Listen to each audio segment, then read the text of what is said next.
انت تكره شيعة علي؟ الشيعة يعني علي مو مال الشيعة،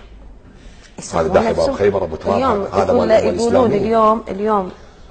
الشاعر وليد الخشماني يكره شيعة علي. مستحيل، هيك يسموك. اتحدى بشر يقول لي انت كاتب عليهم حرف. رد عليهم قصيدة. اقوى قصير ومربوع اسمر راسه حار تعرف راسا من مشيته ومظهره، ربي منطي هيبه بالمشيه بحيث تراب مكه يقوم يوقف بظهره، نشمي وتربى بحضن كافل يتيم، وامه من حظ وبخت كانت مره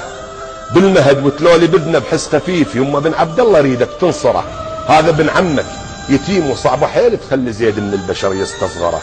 ضحك كان يغمض ويسحب غطاه، ورجع شاله وكان يلزم منحره، يعني يمه محمد بروحه افتديه وباكر فراشي عليه يشتره، من صغر سنه فلا جالس جهال،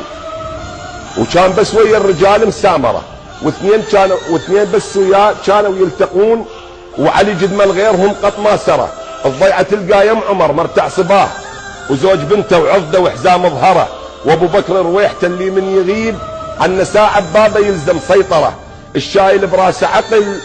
ما شاله غير انسان، الله براسه زارع جوهره، السالفه ما بيها شي من الدهاء كان يشطبها علي من الذاكره، تصور بمجلس اذا ينطق كلام تحس بذانك وشه من المغفره، وشريه بيهم واحد يسولف يقوم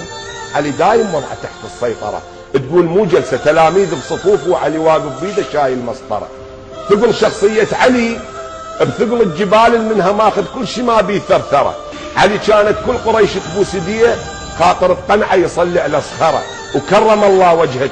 شي عانت قريش وعاف زهو الدنيا لاجل الاخره، كان من يحضر حرب كلها تعوف امكانها وترجع ورا تلزم سرى، بيده ياخذها قصاص من اليمين وينفض ايده هناك من الميسره، اللي يلوح ابن ابو طالب هذا راح في خبر كان وفعل ماضي شمره، وعلي حتى اعضاء ددمه معلمات الفعل قبل الصوت وقت الشوشره، ايعاز من عقله لديه والذوالفقار وورا متفض يجي دور الحنجره، هنا عاد الخيل تقطع كل صهيل وتكف عن صلها السيوف المشهره، تسود حاله من الرعب بين الحشود، وشكو جندي يصير اذان صاغره، من يصيح بصوت امير المؤمنين انا الذي سمتني امي حيدر. للعالم الاسلامي ليس للشيعه ولا للسنه.